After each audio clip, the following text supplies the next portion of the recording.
Hey, welcome back to another Lone Angler podcast. Sorry if I sound kind of weird right now. I'm actually using a different headset because there was some more karate going down in the dojo below me. So yeah, my other microphone was picking up the hi-yas big time. Man, I hope this day is treating you all well. On today's show, we have Mr. Jimmy Lawrence from Lawrence Taxidermy. He was able to take some time out from his busy schedule to talk to us about taxidermy and reproduction, skin mounts, saltwater stuff, art stuff. It was really, really cool to catch up with Jimmy, and I hope you guys really enjoy this episode. Definitely look for Jimmy on Instagram and Facebook. Just class act guy and super, super talented. Definitely worth the wait if you've got a fish of a lifetime, that is for sure. Big thank you to Jimmy for taking that time tonight. I'd also like to take this opportunity to thank Panfish Pursuers, P3 Plastics, for supporting the Lone Angler podcast. Head on over to p-3plastics.com. Go to Angler Pro Packs. Get yourself a Lone Angler Pro Pack. That's right, man. I've picked out the top colors and top profiles up here around Bemidji, and they're a little bit bigger than normal because I like to catch big old panfish. You know, even my buddy Crafty, Andrew Kraft's got a Pro Pack out there, man. So you can get your hands on those, and if you do, when you throw them in your cart, go ahead and use the code OGSPUG15, SPUG with 2 G's. Get yourself 15% off. Big thank you to Ridgetop Outdoors for supporting the Lone Angler. Hey guys, the Rainy River's open. Dudes are going up there. Stop at Ridgetop Outdoors and get yourself the minnows that you need, or the soft plastics. He's got them down there. You bet he does. He is located right at the intersection of Highway 2 and 71, right by the overpass, just south of town. So if you're coming up from the Minneapolis area, chances are you're coming through Bemidji. You'll see it. It's right next to the gas station, Ridgetop Outdoors. Get yourself some jigs and some plastics for the Rainy River, guys. All right. Well, with that being said, enjoy this podcast. Hello. Hey, Jimmy. What's happening? Can you hear me okay? I can hear you loud and clear. Matter of fact, I'm going to turn this down just a tiny bit. Yeah. Hey, man. There's still karate going on downstairs.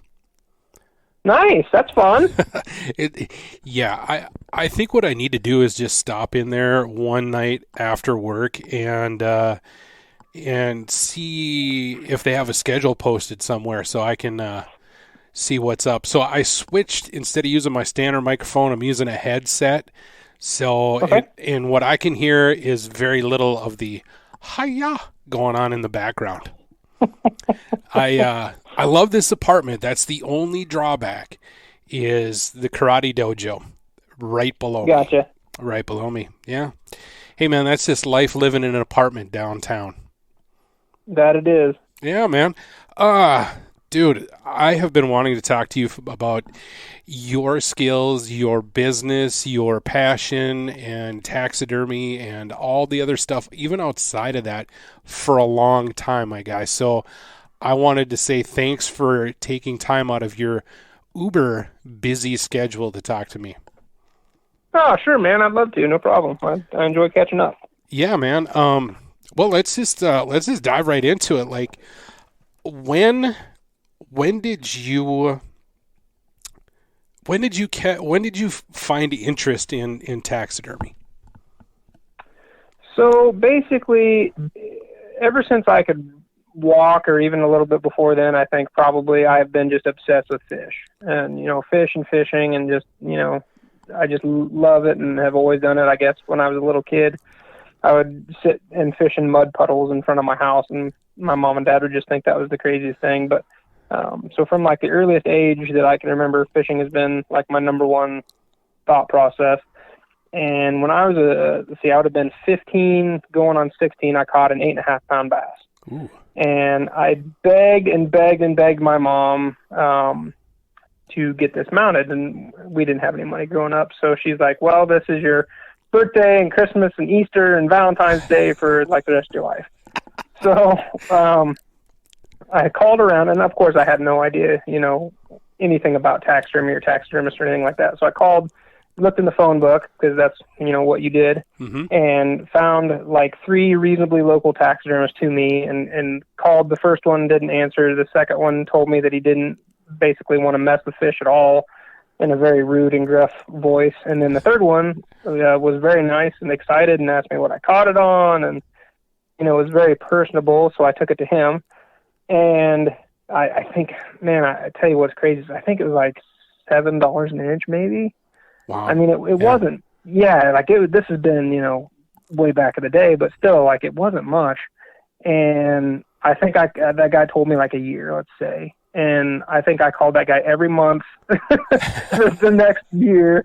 I was a kid, obviously I didn't know any better. And I know how the other side of the coin works now, obviously. Yeah. But he called me, and I went up to get it, and like, I just couldn't believe it. Like, I was just like, this is the coolest thing I've ever seen. I could catch anything I wanted, and I could mount it for free if I was a taxidermist. Like, anything I ever killed, anything I ever catch, I could do it for free.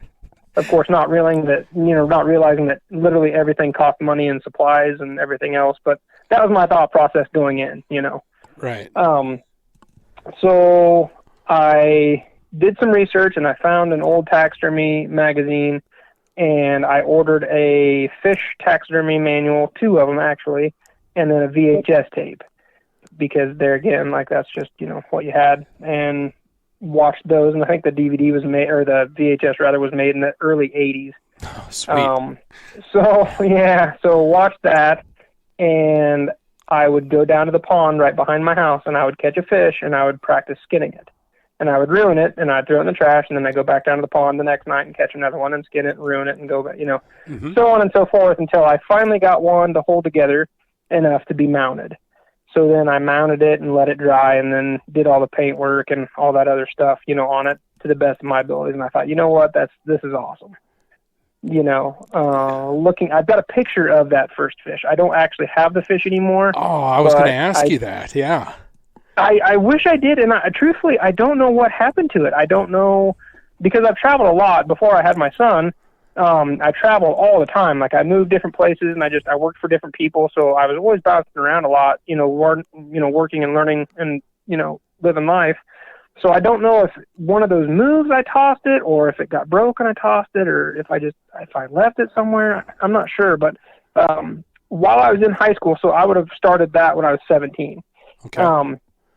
And I did one for me. I did one for my uncle. I did a couple for some local people, for, just, cost of very supplies. little money, basically. Yeah. Yeah, exactly. And my cousin actually still has his fish that I did for him, which would have been the second or third one that I did, on the wall. So he's still got that piece of atrocious history. But it's kind of crazy to see, like, even in that Polaroid that I've got of me, at 17 years old, holding up this fish skin mount that I did that was a bass that was heinous, to being one of the most well-known fish taxidermists in the country, and well-known all over the world in all rights, but, and specializing in bass, which is kind of cool to me that it's kind of came, full circle that I've been able to do that. So that's basically how I got started, and then I've learned and went to different classes and stuff like that along the way to improve, obviously.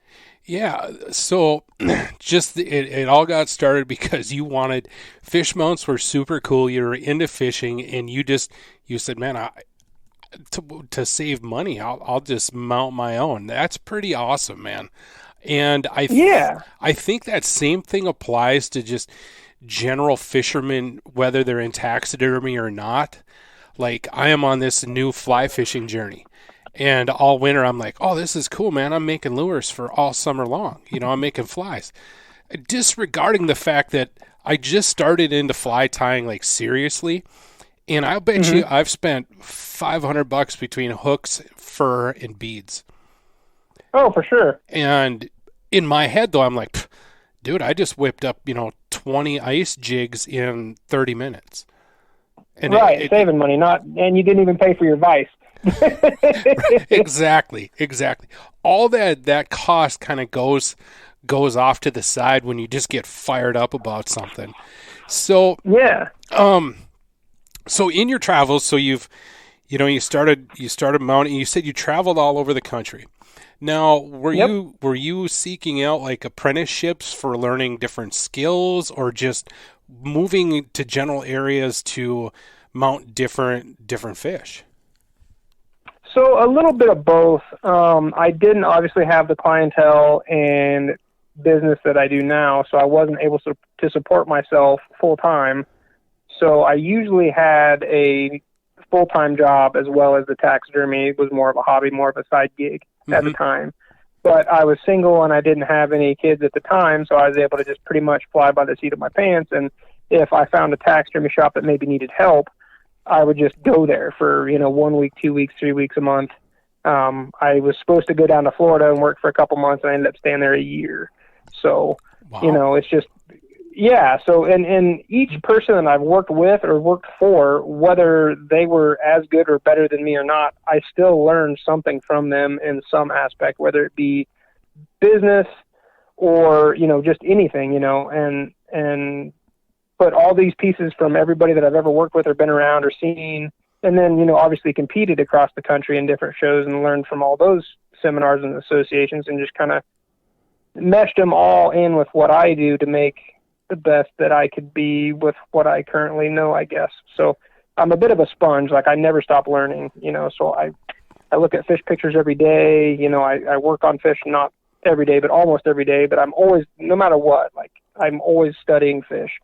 Yeah. And that passion has not burned out, whether I've done, 20 fish in a week, or, I've painted them for the last 3 months or whatever. Like, I still every day look at fish. So it was not only an apprenticeship, but also just to learn to be able to work on different stuff. Like, a small town kid from Iowa, like the town that I grew up in, had, roughly 100 people in it. Right. My graduating class had 54, I think. So very, very small rural community, and around here, especially at the time when I was starting out, I would get like a bass or a crappie or a bluegill, stuff like Right. that. In my travels, I was able to do billfish and sharks and, everything, and work on really cool stuff and mammals and see things that I might not have otherwise been able to do at that point in time. Whereas now I live 4 miles from where I grew up, in the country now, but just right outside of that town, and I get shipped to me, fish from all over the world in various sizes and shapes, and, grizzly bears and bison and, everything else in between. So, Wow, that's incredible, man. Well, your story there kind of reminds me. I made a good friend when I was living in Kentucky, and when I met him, we were both in art classes together.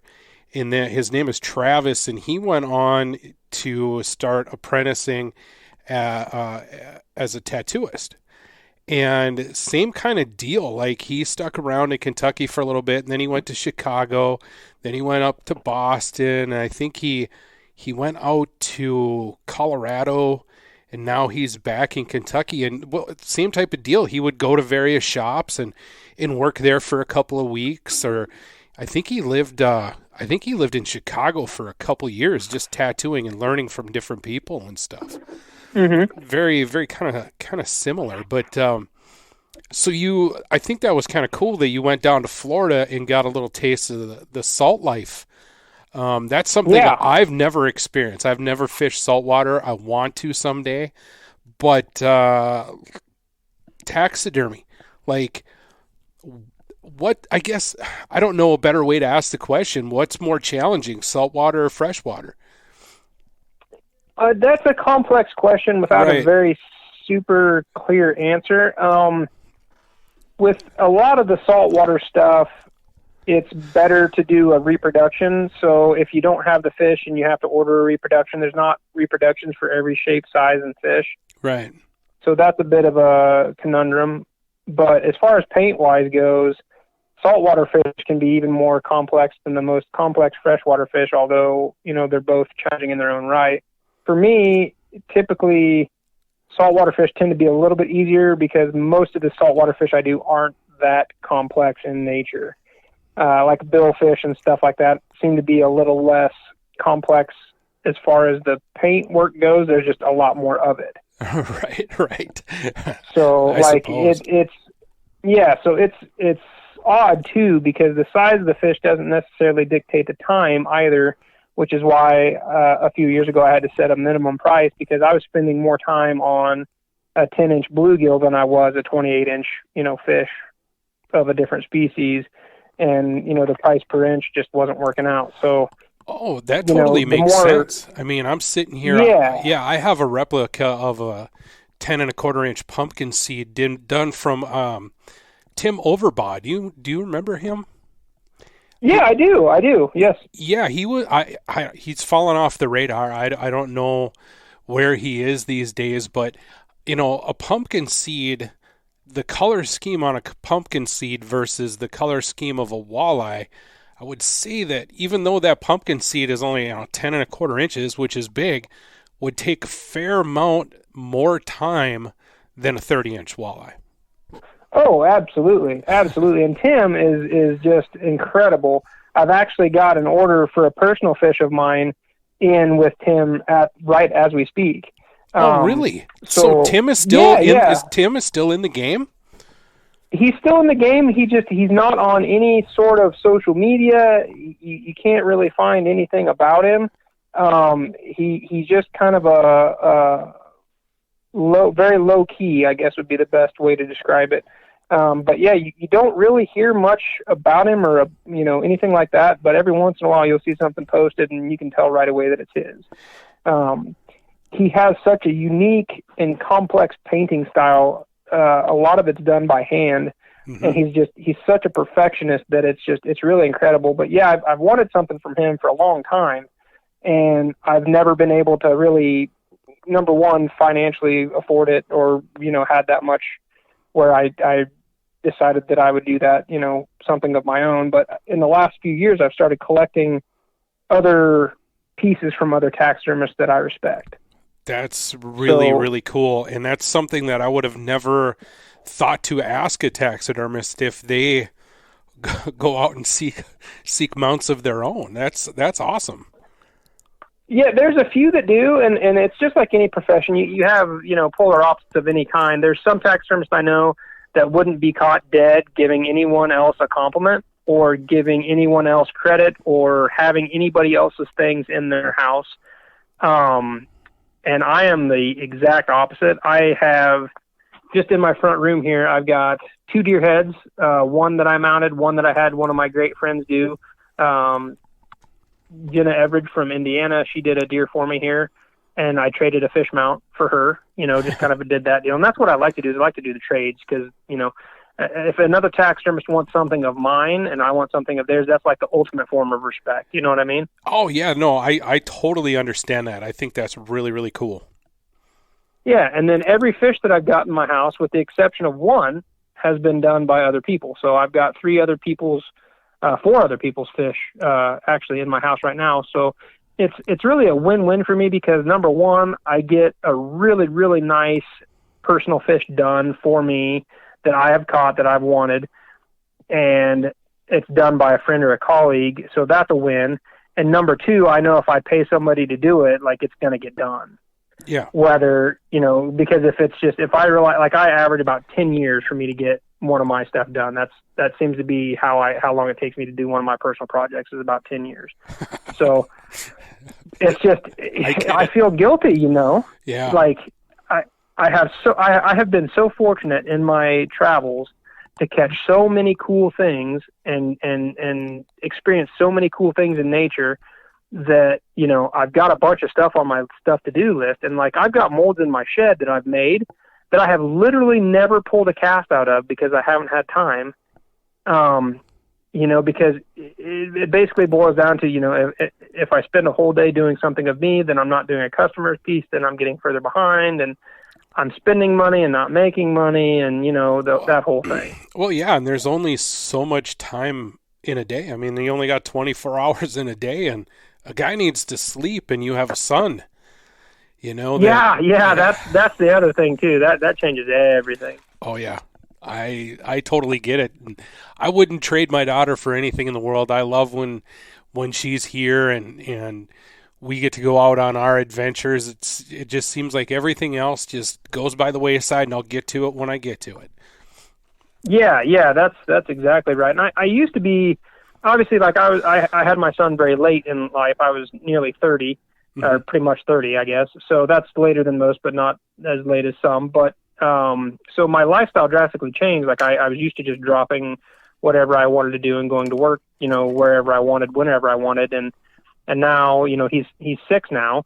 Wow. And then my girlfriend, she has 2 boys as well. So we'll have, 3 young boys under the age of 12. So hers is 11 and 8, and then Maxon is 6. So, we've got a lot of boys and a lot of sports, and they want to do a lot of things. And I struggled with it, and I've gotten really good in the last couple of years. But before, I would really kind of prioritize my work and let my work kind of consume my life. Mm-hmm. And the last few years, I've really stepped back, and I'm trying to not do much business at all as far as like social media stuff and emails and stuff and calls on weekends. Mm-hmm. And especially if it's a weekend that I have him, and try to, after, 6:00 at night, not do much, because, I was just so focused on making money to support my family and my lifestyle, stuff like that I was missing out on my family and my lifestyle by doing that. So, yeah, it's tricky, man. It's a tricky balancing act, and I haven't perfected it by any means, but I'm getting better at business during business hours and family time when family time. So. Oh yeah, no, I don't know if there's ever a perfect way of doing it. You gotta go with it. Like Ellen taught me, how to balance out my priorities when I have her, and Right. just by, her growing up, she'll be, well, she is 9. She just turned 9 in February, and she's different than she was 3 years ago, and she's a little bit more independent. She initiates us doing activities instead of me trying to figure out what to do and that kind of stuff. So, but same thing, I used to, when she was younger, and, I was like, man, I really want to get this done. Here's the iPad. But then I don't know, it just kind of hit me as she got older. Like, we're having different conversations and we're doing more interactive things, and I need to cherish those moments. So some of those things that I thought I had to do that were super important really weren't. Yeah, exactly. But now, what's Maxon like around your taxidermy? Is he showing interest? Does he sit in the shop and watch you, or is he a little too young to be hanging out in the shop with Dad? No, so he's getting to that age now where I can have him in there and not watch him as close. When he was younger, he'd always want to be in the shop because there's always, deer and fish and whatever. But obviously it's a taxidermy shop, so there's, knives and sharp pointy things and saws Chemicals. and dust and foam. Yeah, and chemicals, exactly. So I usually had to really keep a straight eye on him and stuff like that. But he's always, since he could walk, he's always been enamored with him. And like, even when he was really young, he used to like brush the deer out and stuff like that. And, I'd always let him kind of scribble on fish if he wanted to, like a spare fish blank. So that's an awesome coloring book. Yeah, exactly. So far, his interest has grown as he has grown, and now, if I'm doing something in the shop that I can't walk away from, that I have to get done, like if I'm molding something or if I'm halfway through a paint job or something that for whatever reason it has to be done on a timetable and we have to spend time in the shop. He wants to be in there too, which is great, but he wants to paint stuff now. So. He's trying to do a little bit more realistic stuff, and he wants to, paint them. And so I'll get him a reference picture blown up, and he'll have his little kits of paint, and he'll paint, just with a brush and acrylics and stuff like that. He wants to learn the airbrush, but I told him he's just not old enough yet, for multiple reasons. For one, they don't really make that great of a paint respirator for a 6-year-old. Right. And I use lacquer paints, so I don't want him around that.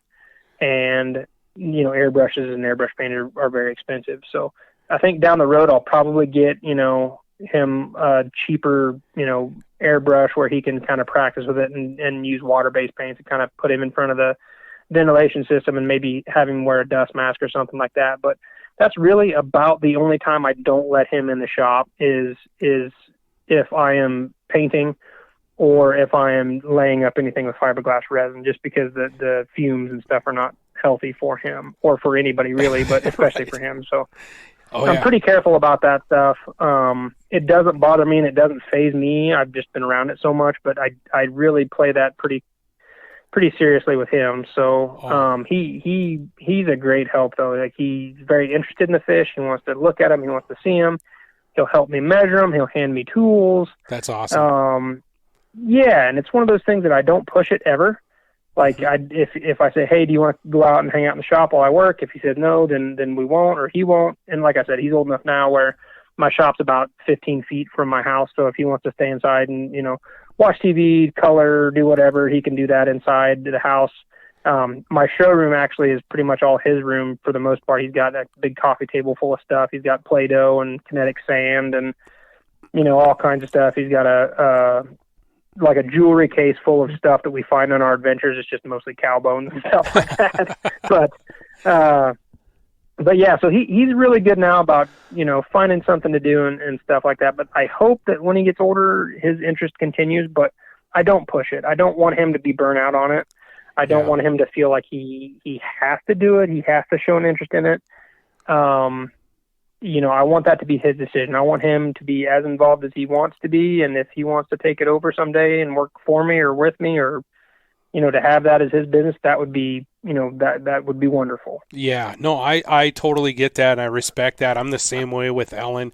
When she was little, she'd always say, Dad, let's go fishing. And one time I asked her, I said, do you want to go fishing because I want to go fishing, or do you want to go fishing? And she confessed at one time, well, it's probably because you want to go. And I was like, well, we don't have to. Well, then things kind of changed that year. She was probably, I don't know, 6 or 7 years old. And we really didn't fish that much that summer.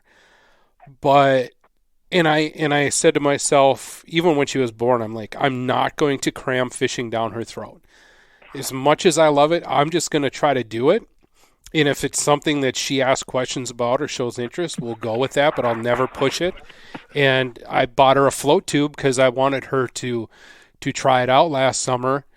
And I wasn't like fingers crossed that she falls in love with it like I have, and that's all she wants to do. I was just like, if she likes it, she likes it. If not, well, I got a tube for a buddy that wants to go. Sure. And she absolutely fell in love with it. I just got off the phone with her before I called you, and she asked about my flow tube, or her flow tube, if it's holding air. I said, well, absolutely. It's been inside the whole time, the whole winter. So, yeah, she's pretty pumped. And so last summer was her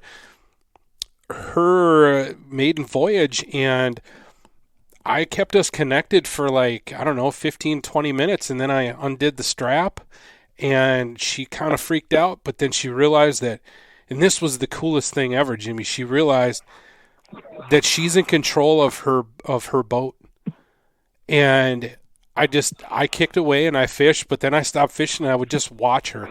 She'd work through her own tangle. She'd make her own decisions of where she wanted to go. She didn't have to go, hey, Dad, let's move. And that's awesome. Yeah, and she just, I think that moment it hit her was that moment of independence of like, hey, I can do what I want. Yeah. And it kind of made it a little bit more fun instead of just like, well, we're sitting here, we haven't caught any fish, because we both know, kids' attention span's about 15 seconds long. Absolutely. So yeah, that's really cool that you have Maxon out in the shop and just letting him figure things out on his own. That's pretty awesome, man. You mentioned you got a little collection of cow bones. A podcast way while back, I had Steve Ryan on there. I'm sure you know who Steve Ryan is. Oh, yeah. Yeah. Well, he's got an unusual hobby as well, and I actually thought about doing this with a beaver skeleton while I was at BSU, but he's really into skeleton articulation. Really? Yes, he's done a few dogfish or bowfin. I'll be darned. If you find him on Instagram, and maybe I'll send you a link to his Instagram. I've got him on there. Yeah. Okay. Yeah, he does those. Just kind of a little. We kind of laughed about it because we both have this weird little. We get into weird little things, him and I, and he just wanted to see what a skeleton of a bowfin looked like, so he kept a bowfin and he spun it all out, and I can't remember if he used the beetles or not, but he was telling me how he, even to this day, if he catches a bowfin and he feels like it, he'll keep the head of it and boil it and pick out the meat and just display the skeleton or the skull of it. I'll be darned. Which is pretty cool. I'm sure have you ever done a bowfin before?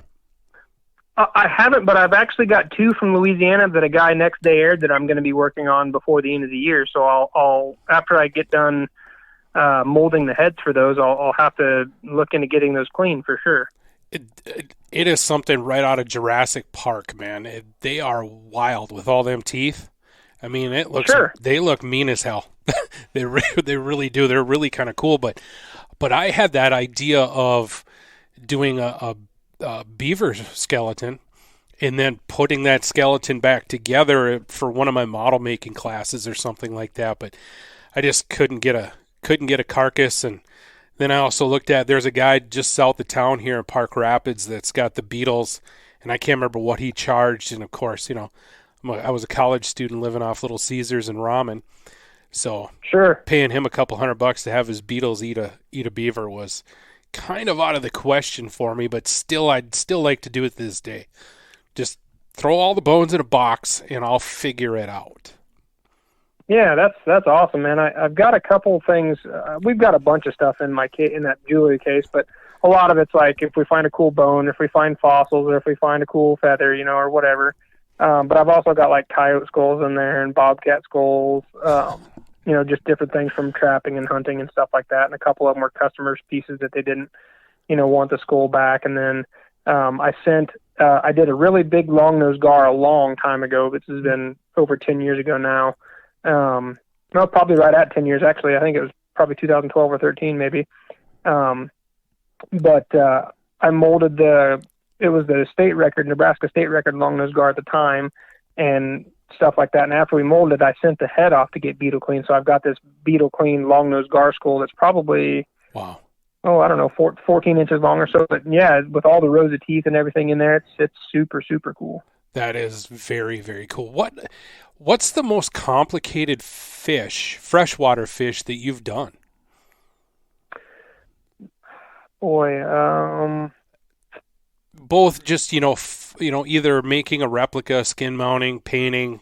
I mean, is there a fish that all in one was just really, really difficult to do? There are definitely things that I can paint and do easier than others.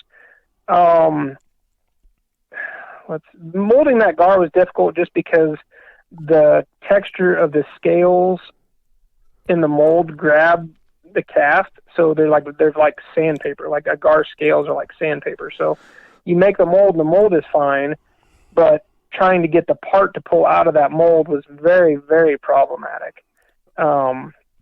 Knowing what I know now, I could do it differently, but that was probably the most difficult fish that I've ever had to mold.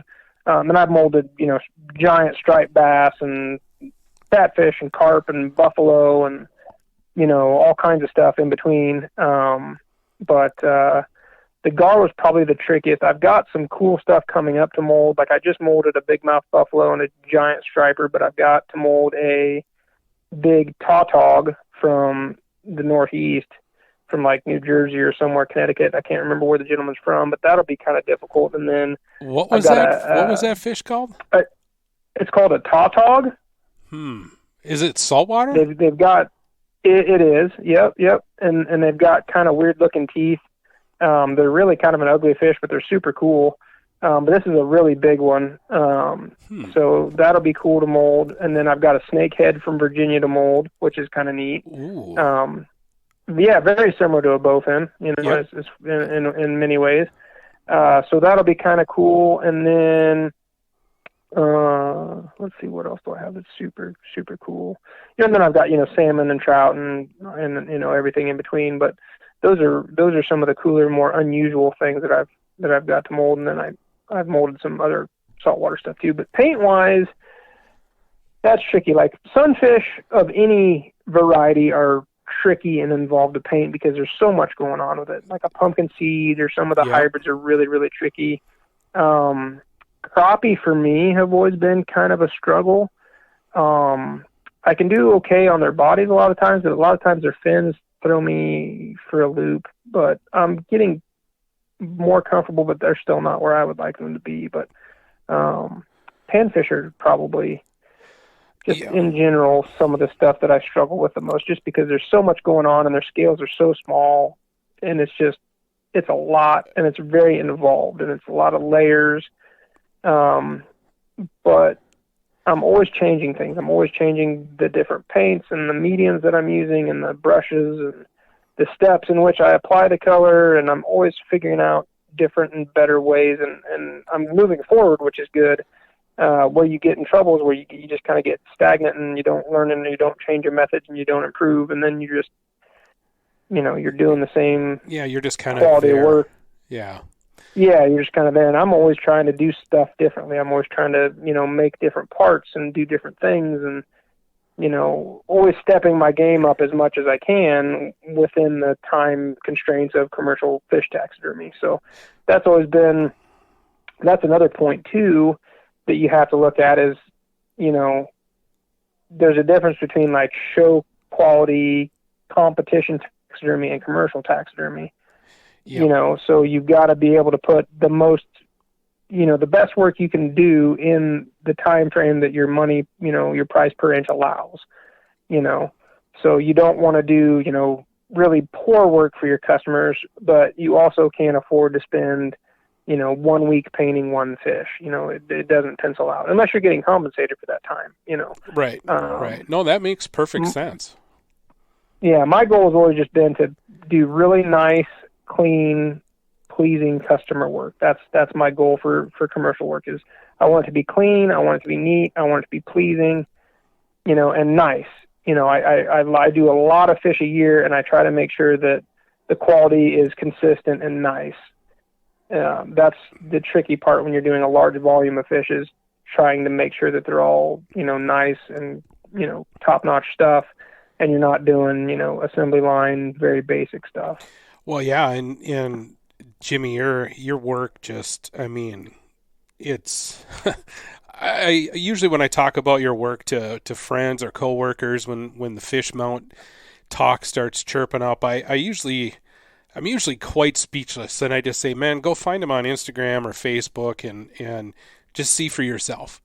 It's pretty, it's awesome. And going back to collecting from various artists, I have 2 fish that are done from a skin mount artist out of Duluth. I have 2 skin mounts from an artist in Keewatin, Minnesota, and then I have a Tim Overbaugh replica.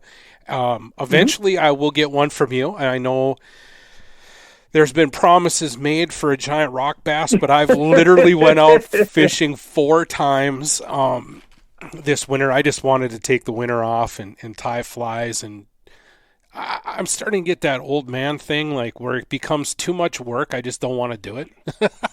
Sure. If somebody plowed me a walking path right to the spot, I'd probably go. That's where I was at this winter. But yeah, it's I just say artist instead of taxidermist. And you're right, like your work, basically every piece that you ship back out to a customer is a business card. Yep. I mean, is that pretty fair to say?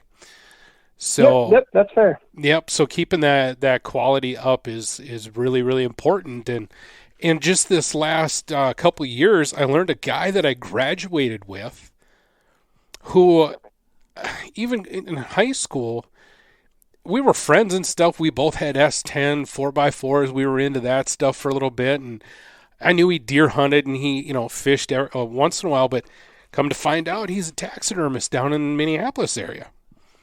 I'll be darned. His name is Tony Valentini. He's, I think his what is it? It's I can't think of the name of his business right now. That puts me on the spot.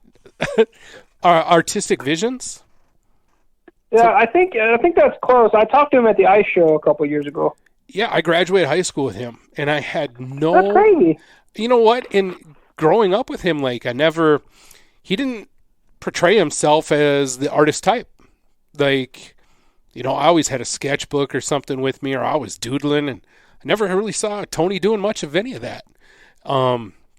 Super good dude, and again, I'd like to get a piece from him as well. Sure. That kind of went back to it kind of goes back to the tattoo days. I got quite a few tattoos, and the guy who's done a majority of them, he's no longer alive, but we had a conversation, and I was getting ready to move back to Minnesota, and I'm like, man, I'm going to have to fly back down here and get tatted from him. He's like, no, man, travel, man. Get tattoos from everywhere. Man, collect. And I'm like, it hit me. I was like, well, yeah, not everything has to be done by the same person. Just go and collect. Right, yep. That's awesome, man. Yeah, I can relate to Tony's deal as far as the art stuff. When I first got into this and I found success, and like especially, in the recent years, in the last several years, I've really kind of climbed the ladder, both business and socially.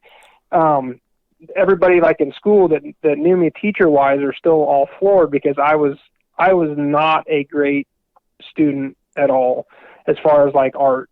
I cannot sketch. I cannot draw. If it's flat, I can't paint. So if it's a perfectly traced picture of a largemouth bass on paper, I can't paint it. Really?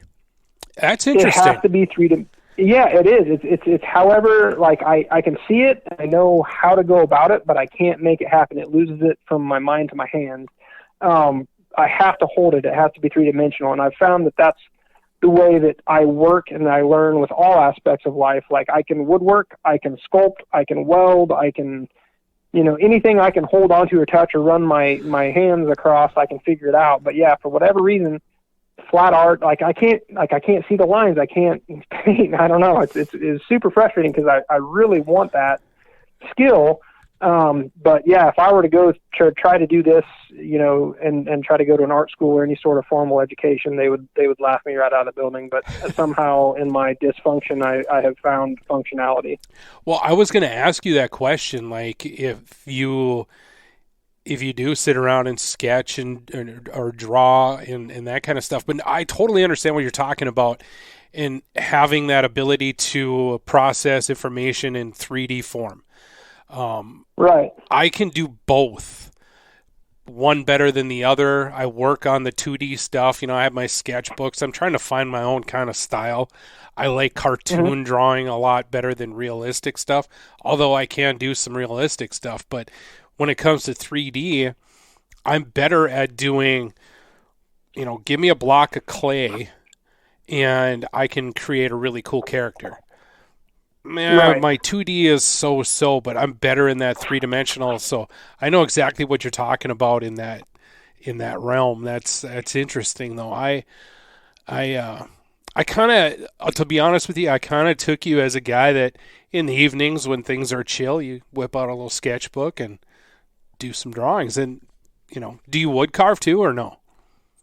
I've got all the stuff to start wood carving, and I would really, really like to get into that. Like I've got all the bits, and I've got the Fordham, and I've got everything. And I've built a really, really amazing dust collection system, both for taxidermy, but also for wood carving. I just haven't made the leap. And I also carve, all my fish bodies and stuff like that. So I've got like the ideas and everything of it down. But I haven't started that yet, but that is on my list of things to do.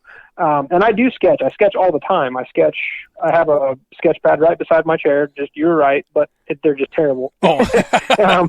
Like I sketch a lot. I sketch my birds. Like I've got a bird feeder. I love watching birds. Okay. So I'll sketch like rough shapes and stuff like that of the birds and stuff like that. And then anytime I have like an idea for a showpiece or something like that, I'll sketch roughly, sketch it. But I've found they're just really not good. So usually on a showpiece, if I've got an idea, I'll try to rough carve. Like if I'm doing, whatever, I'll just rough carve a piece of foam to look like that fish in that size. And then do like 3D mock-ups of it to kind of see the composition and the balance and stuff like that. Because on paper, I know what I want to see in my head, and I just can't make it happen. Right. On the paper. But yeah, I do doodle quite a bit. They're just really, really terrible. So nobody's going to see the light. Nobody's going to get a glimpse of that book, right? That's right. Damn. Well, if I ever come across a old sketchbook somewhere in my travels, I'm going to look through every one of them just in case it gets chucked out. You know what I'm saying? Oh, man. Yeah. But the other thing I was going to ask you, and forgive me because I cannot remember the name of that documentary that you pointed me to. It was a taxidermy documentary. I can't remember what it was called right offhand. Was it the really artsy one called Stuffed? Stuffed. I think so. I fell in love with that documentary. I can't talk tonight. Anyway, that's okay. Just because I've since my late teens, I've really found a love for art in all forms. And when I saw that in some of the, what they call, was it freestyle taxidermy? Or whatever you would call that. Yeah. They're very interpretive pieces. Yeah, putting bear teeth in white-tailed deer and with the zombie eyes and stuff like that really gravitated towards me. And I used to joke around with Ellen's mom and say, if I was to ever get into taxidermy, that's the kind of weird stuff I would do. Yeah, they call that the rogue. They call that rogue taxidermy. Rogue taxidermy, yes. Yeah. That is some pretty wild stuff. And oh yeah. I remember you sent me a link once to it was a catalog where you can get a bunch of different, forms or casts or whatever. And I remember looking through there, and if a guy had the money, you could get a 3-piece 20-foot orca in that catalog. Probably. In that catalog. And I was like, holy shit, I'm glad I'm not a millionaire, because I would have that, and I don't know what I would paint that orca like, but just to have a 20-foot orca in a 2-bedroom apartment would be pretty badass. Right. So,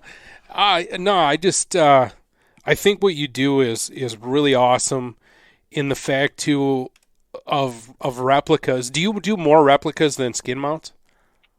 I do more replicas than skin mounts, but I'd still do quite a few skin mounts throughout the year. Which do you prefer?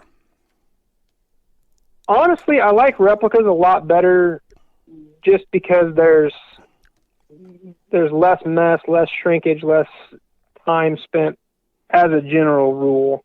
And if I'm making the mold myself, then I can dictate the pose, the position, and I know that the quality is going to be the way that I want it. Where you run into some of the issues today ordering from supply companies is unless you can see a picture of the blank, you don't really know the quality of it. So you could drop, say I'm ordering a big pike, you could drop $500 on a pike blank and then get it shipped to you, and then it's just a complete dumpster fire. Oh, yeah. Okay. So and that's before I even touch it. That's before I put fins on it, before I put eyes in it, do all the seam work, whatever. You've got a whole chunk of money and time invested into this thing, and it's not even close to what you want. So if I make it myself, not that every mold that I make is great, because it's definitely not, and a lot of my stuff takes work to get, what I need it to do, but I can at least pose it, and I have the majority shareholders, stake in how it's going to come out. And I also don't have near the expense once the mold's made to pull that part. So, and that's the availability is the other thing, like with prices of materials and everything else now, and then with the whole COVID fiasco, like there were several companies that just weren't open during COVID. Like they had to shut down. Right. So, if you had fish orders for like, all these fish and you didn't know how to make your own or you couldn't make your own and you were relying on that one company for all of your blanks and then they were MIA for 3 to 6 months. Yeah. What's a guy to do? So then you're, 3 to 6 months without them even starting, and then you got to wait another, 12, 14, 16 weeks for them to get you your cast sometimes. And then the prices of all these raw materials with the petroleum and everything else, the prices of that going up, you don't know.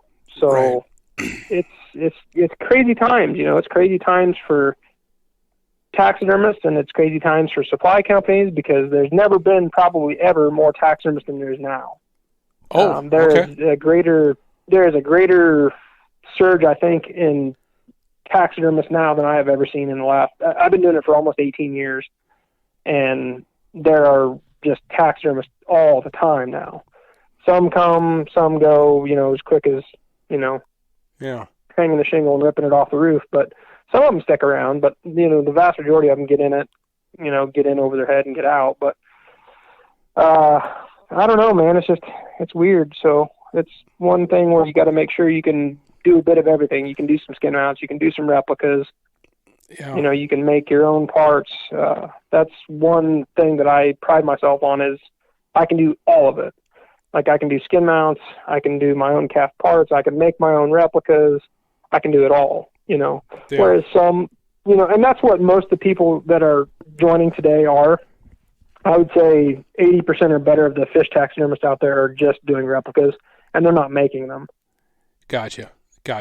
So they're just buying them, putting them together, and throwing a nice paint job on there. And some of them are exceptionally good at it, which is great. Yeah, no, I mean, it's definitely, I would agree with you. I've seen a few replicas from different people that was like, wow, man, almost better than Mother Nature herself. The other thing I think with a replica too, versus the skin mount, if you make a mistake on a replica, worst case scenario, you just cast another one. Accidents happen where like a skin mount, like it's there. To me, there would seem to be more pressure. Yeah, on skin mounts, as far as painting goes, you can sometimes, repaint them and primer over them and stuff like that. But as far as like the skinning and mounting and stuff like that, a lot of times you get one crack at it. Mm-hmm. Yep. And then, if you ruin it or mess it up, then it's ruined and messed up. So. That would suck. See, that's where I don't do super well under pressure. Sure. When you get a blank in, like you were saying, depending on, I'm sure you have your places where you get the consistency, quality that you expect from that supplier. But when you get a blank in, is there quite a bit of work that goes into it before you even start gluing fins on or applying paint? There can be, yeah, and that just depends. Like I'm kind of, although I'm not all that old age-wise, I'm 35. I've been doing it a very long time, so I'm kind of at that old man mentality now where I don't want to do a whole bunch of work. Okay. As far as to the cast, so I will try to find a company that requires me to do the least amount of prep work before I get it. Okay. Now on some companies I don't mind doing the work, if I can get them, at a reasonably cheaper price. And, I just know going in that I'm going to have to do a little bit more work. I don't mind doing the work if it's going to make a nicer fish. Mm-hmm. But if I've got to grind down a whole bunch of seam work and, fix a whole bunch of anatomy issues and, do all this stuff, that's eating in time that I can't really bill for. Do you know what I mean? Mm-hmm. Yep. Nope. I get it. There are companies that I absolutely will not order from. And there are some companies where I will order only certain things from. Mm-hmm. And even my own, like I'll order some of mine I'll make some of mine. And even though the quality of the mold is good, the specimen is maybe not, because if somebody sends me something for a custom mold it doesn't matter if it's a not an attractive or visually pleasing fish or not. If they want a mold made of their fish, I make a mold of it. Okay. So, even though they might send me a farm pond bass that's a 7-pounder, but it's got like a 9-pound bass's head on it and a 6-pound fish's body, so it's not a visually pleasing fish, so I might only use that mold for that one fish. Oh, I got you. Probably it. I got you. You know what I mean? So if I have another order for a 7-pound, 23-inch fish, I might not use that farm pond fish mold because I don't like the way it looks. Right. No, that makes sense. I mean, even in the panfish world, absolutely. I've caught 10-inch bluegills that were a pound. I've caught 11-inch bluegills that were barely over a half a pound. So yep. One is built like me, rather thick and husky, and the other one's long and lean. Yeah. So yeah, there's definitely some variables in there. Now, do you? I think if I remember correctly, you strictly do fish now, or do you still occasionally take in some mammals? So I want to just go back 1 second and talk about, you said there's a lot of variables there. That's like the biggest thing for me, especially with replicas. If you don't keep the fish, people will measure the length, but they will not get the girth. Girth is extremely important. Yeah. To match up that size. Do you know what I mean? Like you said, like I have in my collection, I probably got at least 30 bluegill molds of different sizes. I have 11-inch bluegill that are under a pound, and I have 11-inch bluegill that weigh 2.117 pounds. Wow.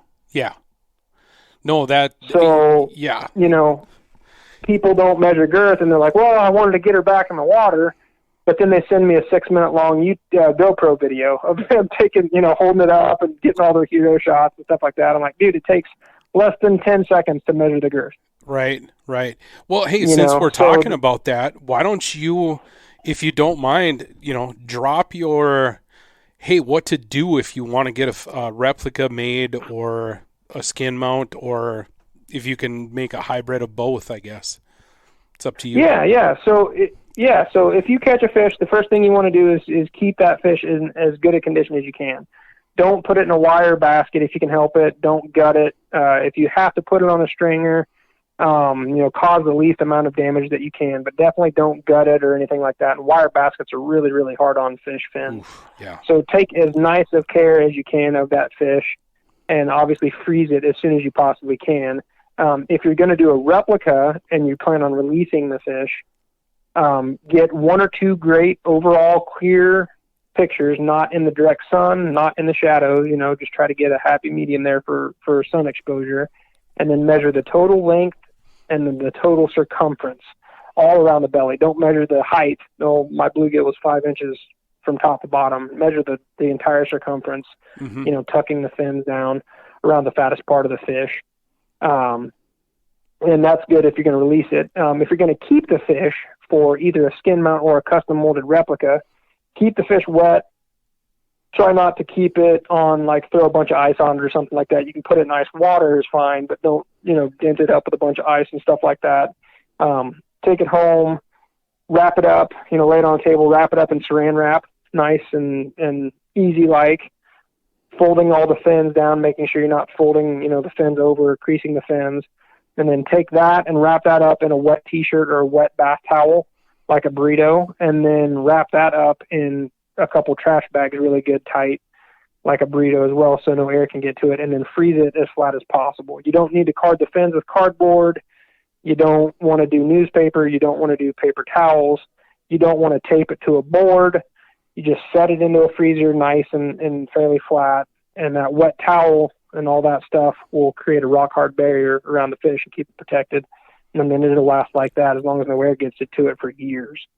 Oh, perfect. And then, that towel will also help in shipping if you wanted to ship your fish to you, right? Yes, exactly. Yep. Where people get into trouble is they'll either wrap a dry towel around it and throw it in the freezer, which makes it freezer burn almost instantly, or they'll put a wet towel around it and then stick it in the freezer, but they don't put any bag around it, and it'll actually end up wicking the moisture out of the fish via that frozen towel. Oh, okay. So you'll think you'll be doing great, but that air has gotten to it even through all that, frozen hard wetness, and it'll end up freezer burning your fish. The best possible scenario, obviously, is to get it to the taxidermist as soon as you can. Mm-hmm. I don't know how many times I've had people say, well, I've had this freezer, this fish in the freezer for, 5 years, 6 years, 8 years, is it any good? And more times than not, it's ruined because of the way it was frozen. But I've had some that are in the freezer for, 10 years, and I've been able to do them just fine. Oh, wow. Cool. Because they were wrapped correctly. Right. Well, that's important. I know when I had this local guy over in Keewatin do these 2 rock bass, I caught them through the ice. It was a super sunny day, and I laid the first one I got was that 12 1/8 incher. And I laid him on the ice as I was getting my camera and all that kind of stuff in the sunlight. And his colors really popped. And those are the pictures I sent to him. Now, this individual is also colorblind. So I knew that going in, but he did a phenomenal job painting these things. But he said that with the sun on there, those fish will sometimes change color. They'll you'll really see their colors pop.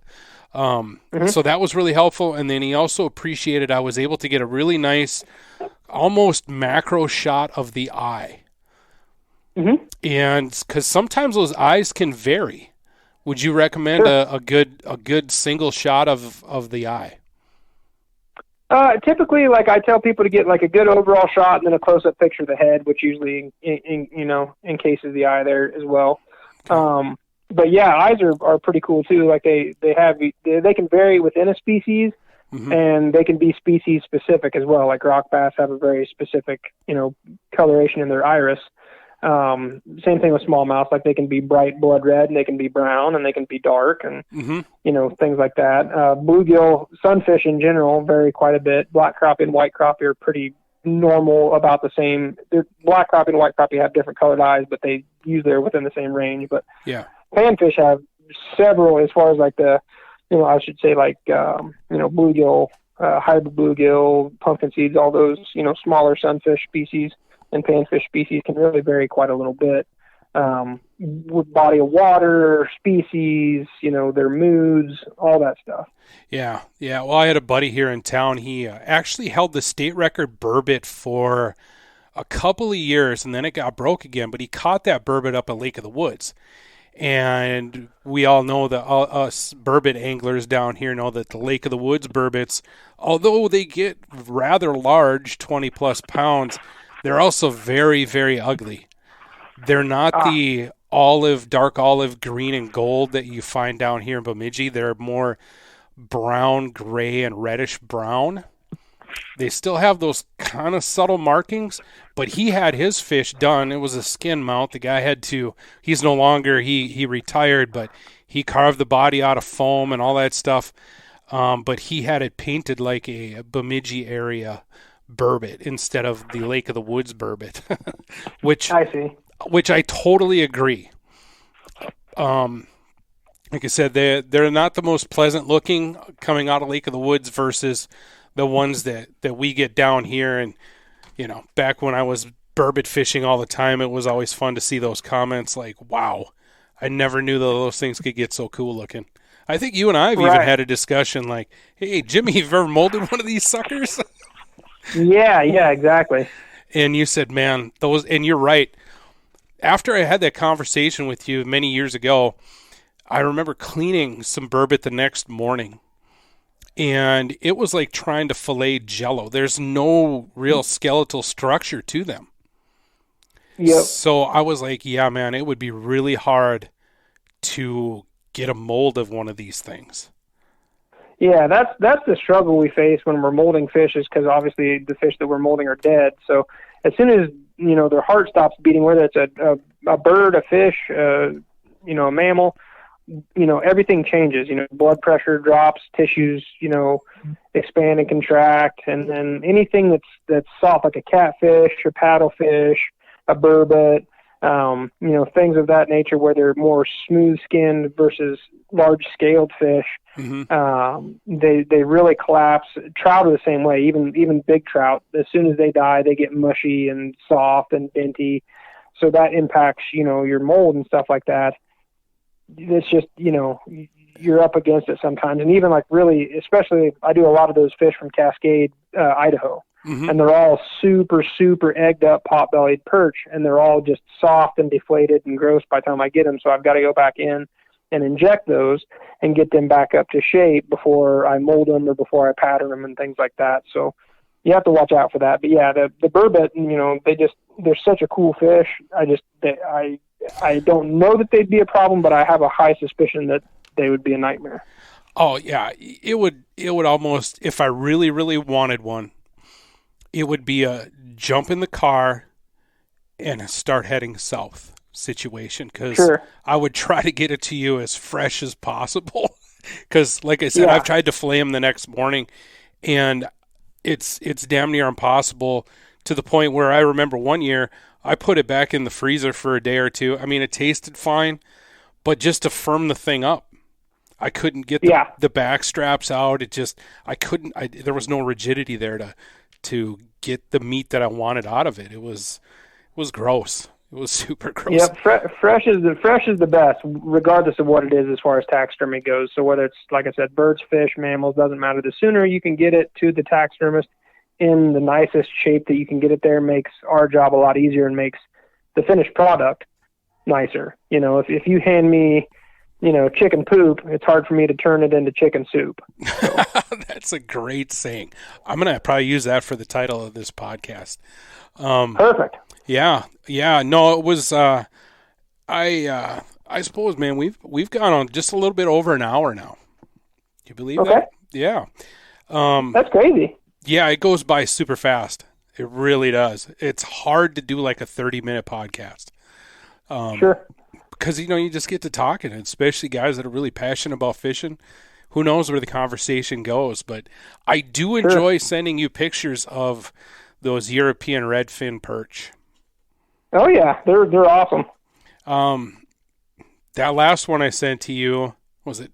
Well, it actually made target walleye. It's 21 3/4 inch, 7 pounds. Yeah, that was a 7-pounder. Yeah.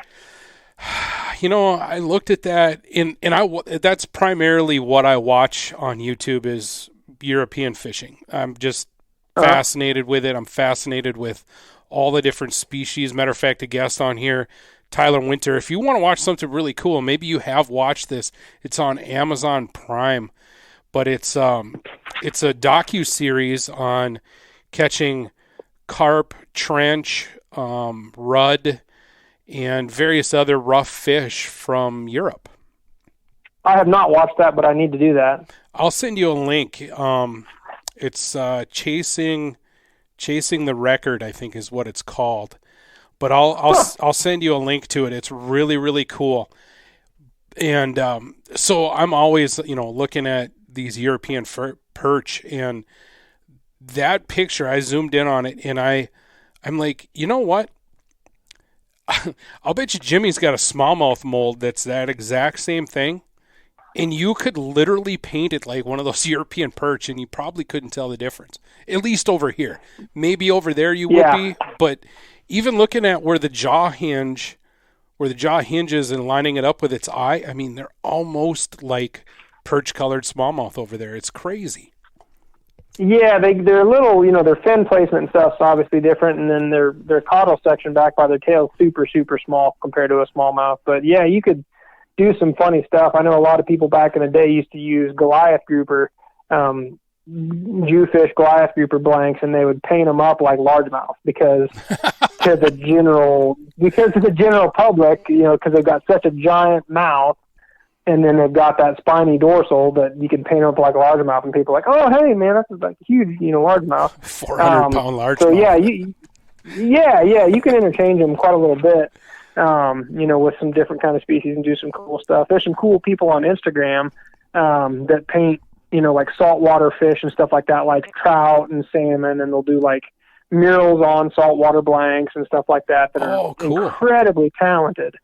So yeah, you can take like a big, like this is at the taxidermy school that I went to in Colorado that's no longer there, but they had a huge lake trout that they painted up like a big spawning brookie, just kind of stuff like that.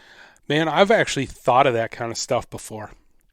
Like, oh yeah, it'd be, that's the kind of danger that I would be in if I got a hold of an airbrush and some of these molds, like, oh, okay, well, or one of these blanks, like, I'm going to make this pike look like a bluegill. Oh yeah. I'm going to have to hunt some of that stuff down on Instagram because, like I said, I love art, and when people do what other people consider strange or weird, I like even more. But what a cool way to... That'd be kind of a cool way to remember a trip. Even if you, say you went tarpon fishing, and instead of getting that tarpon, redone, maybe get a smaller blank and just have the artist, I'm sure you'd have to pay more or whatever, but just kind of paint like a memorial to it. That'd be kind of cool. Yeah. The one guy I know, he did like a key slam, like it had a permit and a bonefish and a redfish and maybe part of it. So it was on like a giant tarpon. So like, I think the head was like the tarpon, and then the middle section was something else, and a little bit past that was something else. And like, he painted it like different fins of the fish were different parts of the other fish. And it was like all a Key West slam, but it was all painted on a tarpon blank. That's cool. That's really cool. Yeah, it was super rad. Now, on the opposite end of the spectrum, I have one more question for you, sir, and then I'll let you go. Have you ever been approached by a micro fisherman? No. Interesting. And most of those guys probably wouldn't, but that's just where my weird brain goes. I haven't done it, and I don't know if I'll do it, but I enjoy following some of these micro anglers that are out there catching on a hook like minnow species, like log. There's a guy that. Yeah. Go ahead.